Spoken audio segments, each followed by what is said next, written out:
Good morning, Bitcoin. Today is Tuesday, July 4th, 2017.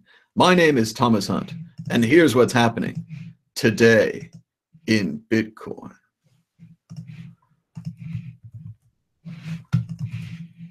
A house divided against itself cannot stand. I believe this Bitcoin can endure cannot endure permanently, half SegWit and half without. I do not expect the Bitcoin to be dissolved. I do not expect Bitcoin to fail, but I do expect it will cease to be divided. It will become one thing or all the other. Either the opponents of SegWit will arrest the further spread of it and perhaps drive Bitcoin to its ultimate extinction, or its advocates will push forward till it shall become lawful in all of Bitcoin, old as well as new, BIP 148 as well as BIP 92. I was going to talk about other stuff today, but let's just go ahead and get into the Craig Wright speech. Now, I'm going to play excerpts, but if you'd like to watch the whole thing, the link is in the description below. Now, personally, I don't believe that Craig Wright is Satoshi Nakamoto. I can't imagine how someone who invented something so incredible could be so angry about it. But let's get right to those highlights. Let's see. Highlight number 1. Wright demands to be able to buy coffee. It's not a problem with the current system, but he seems intent to solve it. I don't want some bullshit argument about, oh, people will use it and it will be bad. Very simple, very easy, good. When every single person on this globe pays for their cup of coffee, pays for their whatever they want, every day using one single central currency, and I'll say central, one distributed central currency that is not controlled, that is hard money. That's what Bitcoin is about. Hard, central, controlled, no one can change money. He's also angry about Raspberry Pi nodes, which he does not take seriously and does not think should hold back his plans to scale Bitcoin with larger blocks. What is a node?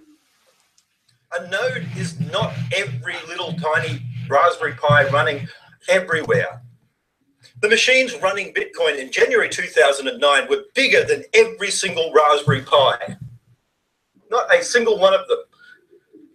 The machines hell ran, the machines bear ran. Everyone else who joined this thing at that point had bigger machines running these damn things. And now we have this idea that we can't run it on a little tiny, incy-wincy, insignificant machine. Who cares? What is more important?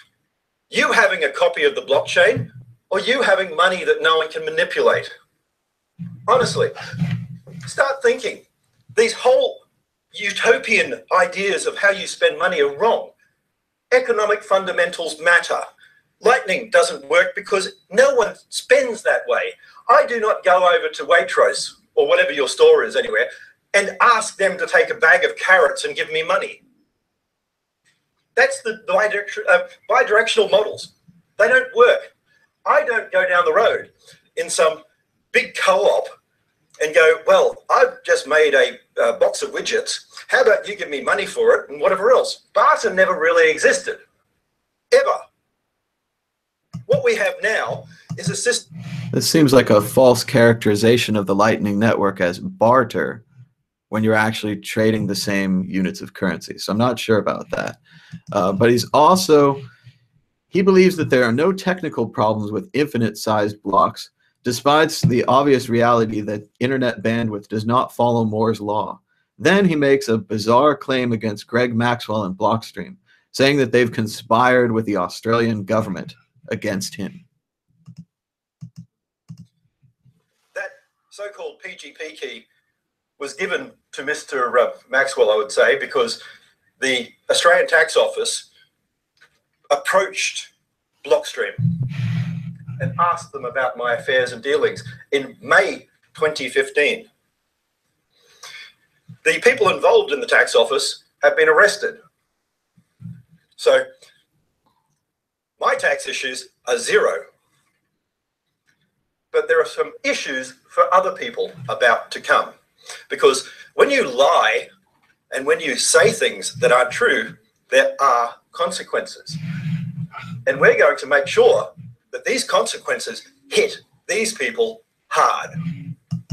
So there he is, threatening the core developers who he claims have conspired against him with the Australian government. I would like to see some proof of that. He also says, with Satoshian majesty, that he created things, so he gets to choose, saying that he has an easy fix for scaling that could be applied in 3 hours, which again is easy to say, but hard to actually do.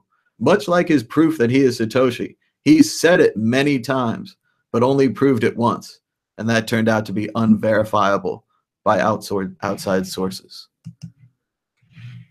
It is easy to fix. I know several, Bitcrust, Bitcoin Unlimited, and our team all independently picked this out and fixed it. Our team did it in about 3 hours. That's your scalability. Doing multi-threading and putting things off to Xeon Phi cards, any idea how many SIGOPs we can achieve now? Anyone? 500,000 per second. That's scale. And yes, that's a $20,000 machine. Quite frankly, I don't care about Raspberry Pis. If you have been in Bitcoin since 2009 and you can't afford a $20,000 node to help this network, piss off. There he is, getting some support from the crowd. He's also quite dictatorial about Bitcoin's future, saying that he would like to add inflation, and implies that he's already patented and owns sidechains, but that he'll release the patents and that we should trust him. It's unclear how releasing these patents would affect Blockstream's sidechain projects. We have other things that we're trying to build into the system that will crush us. When we split Bitcoin into millions and millions of pegged systems, when we add inflation, when we create these side chains that, by the way, are patented and are controlled and happen to be owned and happen to be managed and monitored, then we give away the security model. If 100% of everything mines Bitcoin and controls Bitcoin, that's a security model that is hard, that no government can take over, no company can take over, no one takes over. Bitcoin can scale. Right now, what is it? Well, we can't do that. There's no limit on demand. Good. I don't want a limit on demand. I want every person on this globe using not altcoins, not whatever else. I want them using Bitcoin. I don't want some bullshit argument about, oh, people will use it and it will be bad. Very simple, very easy, good. When every single person on this globe pays for their cup of coffee, pays for their whatever they want, every day using one single central currency, and I'll say central, one distributed central currency that is not controlled, that is hard money. That's what Bitcoin is about. Hard, central, controlled, no one can change money. What's so strange about the style that he's speaking in is it's really more of a politician.